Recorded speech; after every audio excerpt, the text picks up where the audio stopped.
leader. Makinig. Ano ang tungkulin ng patrol leader?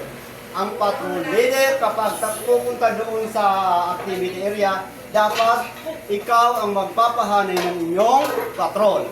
Yan po. Kailangan lagi kayong nakahanay. Pag hindi kayo laging nakahanay, pauuwiin kayo. Agad. Gusto nyo yun? Tandaan niyo yun. So, dapat lang. Ganun din naman dito sa kabila. Okay? Ikaw ang patrol leader, yung nasa hulihan, yung assistant patrol leader. Okay?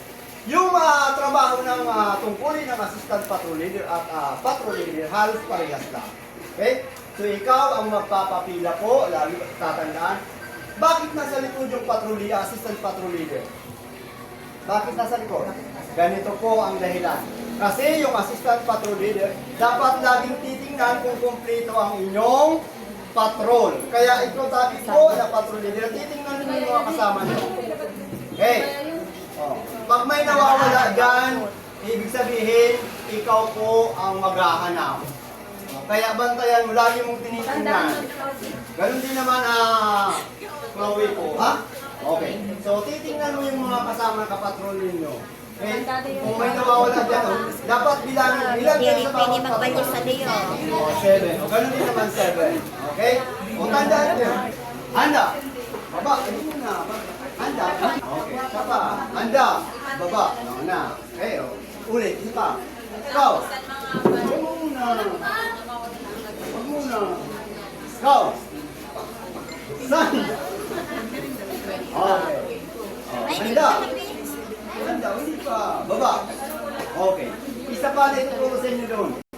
Oh, hugay. Wala pa. Dito. Dito. Ganito. Ganito. Yan. Handa. Baba.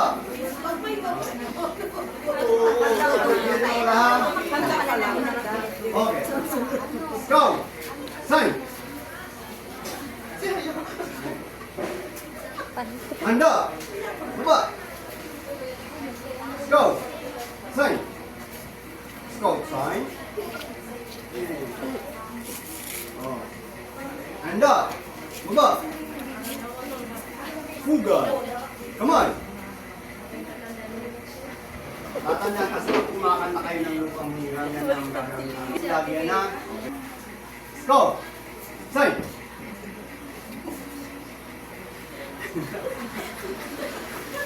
Handa!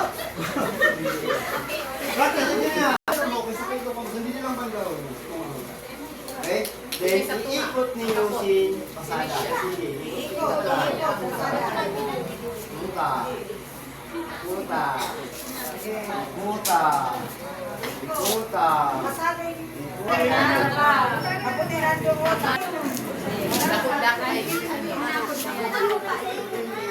Yan. Ayos sa kansa negative niya, kaya kailangan